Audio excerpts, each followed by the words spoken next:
আসসালামু আলাইকুম রহমতুল্লাহ। সামনে রমজানের তৃতীয় ভাগ চলে আসতেছে, অর্থাৎ এতেকাবে বসার একটা যে প্রথা আমরা জানি ফরজে কিফায়া। এই এতেকাবে যে বসবে তার জন্য স্পেশাল ৪টা ফজিলত আছে। ১ নম্বর ফজিলত হচ্ছে আল্লাহ তাআলা যেই ব্যক্তি এতেকাবে বসবে আল্লাহ তাআলা তার আমলনামার মধ্যে ২ টা কবুল হজ এবং ২ টা উমরা হজের সওয়াব দান করা হবে। সুবহানাল্লাহ। সুবহানাল্লাহ। ২ সুবহানাল্লাহ। নম্বর হচ্ছে যেই ব্যক্তি এতেকাবে বসবে, এই যেই মহল্লায় সে এতেকাবে বসবে, ওই মহল্লার যত মানুষ আছে ২০০, ৩০০, ৫০০ ঘর আছে, এই মানুষগুলো যত আমল করবে, ওই আমলের একটা অংশ ওই এতেকাবে যেই ব্যক্তি বসছে তার আমলনামায় দেওয়া হবে। বলতে পারেন কেন দেওয়া হবে? কারণ এতেকাব হচ্ছে ফরজে কিফায়া। সকলের পক্ষ থেকে এই ব্যক্তি এই কাজটা আদায় করতেছে, এর জন্য সকলের পক্ষ থেকে একটা সওয়াব তার আমলনামায় চলে যাবে। সুবহানাল্লাহ। ৩ নম্বর সুবহানাল্লাহ। হচ্ছে যেই ব্যক্তি এতেকাব করবে ওই ব্যক্তি সবে কদর মিলবে। কেননা আল্লাহ রাসূল সাল্লাল্লাহু আলাইহি সাল্লাম যখন সাহাবাদের নিয়ে বসা, সাহাবারা জিজ্ঞাসা করলেন, ইয়া রাসূলুল্লাহ এতেকাব কবে? আল্লাহ রাসূল বললেন আরো পরে, আরো পরে। যখন ২০ রমজান আসলো, আল্লাহ রাসূল বলল, জি। তোমরা এই সমস্ত বেজোড় রাত্রের মধ্যে এতেকাব খোঁজো।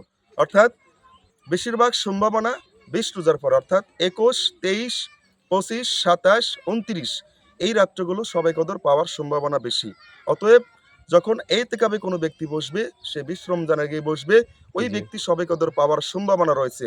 আর কোরআনের আয়াতের মধ্যে বলা হয়েছে, যেই ব্যক্তি এতেকাব পেল তার আমলনামায় ১০০০ বৎসরের সওয়াব দান করা হলো। সুবহানাল্লাহ। সুবহানাল্লাহ। এ বিষয়ে আরো লম্বা আলোচনা আছে, পরবর্তী কোনো ভিডিও পেলে ইনশাআল্লাহ দিয়ে দেব। ৪ নম্বর ফজিলত হচ্ছে আল্লাহ তাআলা ওই ব্যক্তির গুনাহগুলো মাফ করে দিবেন। সুবহানাল্লাহ। অতএব সুবহানাল্লাহ সকল বিহামদিহি। মুসলমান ভাইদেরকে বলতেছি, যারা আল্লাহর ঘরে বসবেন, এই ফজিলতগুলো আপনাদের আমলনামায় দেওয়া হবে। অতএব আমরা যারা এই আমল সম্পর্কে জানি না, আমরা যারা এতেকাবে বসতে পারতেছি না, আরো তো ফজিলত রয়েছে। আমি যখন এতেকাবে বসবো, দুনিয়াবি কোনো গুনাহ আমার আমলনামায় থাকবে না। আল্লাহ তাআলা সুবহানাল্লাহ। বলেছেন, যখন কোনো ব্যক্তি এতেকাবে বসে, দুনিয়ার কোনো কথা, দুনিয়ার কোনো সংসার, দুনিয়ার কোনো ব্যবসা-বাণিজ্য তার কোনো ধান্দা থাকে না। অতএব আল্লাহ তাআলা বলে যে, আমিও খাই না, আমি স্ত্রীর সাথে, আমারও স্ত্রী নাই, আমারও ছেলে সন্তান নাই, আমারও দুনিয়া নাই। ঠিক ওই ব্যক্তি দুনিয়ার সবকিছু ভুলে যখন আল্লাহর ঘরের মেহমান হয়, স্বয়ং আল্লাহ তাআলা তার জিম্মা নিয়ে নেন, তার পরিবারের জিম্মা আল্লাহ তাআলা নিয়ে নেন, তার সংসারের জিম্মা সুবহানাল্লাহ। আল্লাহ তাআলা নিয়ে নেন। আল্লাহ তাআলা তার জীবনের গুনাহগুলো মাফ করে দেন। আর পৃথিবীর মধ্যে সবচেয়ে বড় পাওয়া যেটা, সেটা হলো আল্লাহ তাআলার কাছে মাপ চাওয়া এবং মাপ পাওয়া। যেই ব্যক্তি দুনিয়া থেকে গুনাহ মাফ করে কবরে যেতে পারলো, ওই ব্যক্তির মতো সৌভাগ্যবান আর দুনিয়াতে কেউ হতে পারে না। যদি ভালো লাগে অবশ্যই ভিডিওটা শেয়ার করে অন্যকে শোনার মতো সুযোগ করে দিবেন।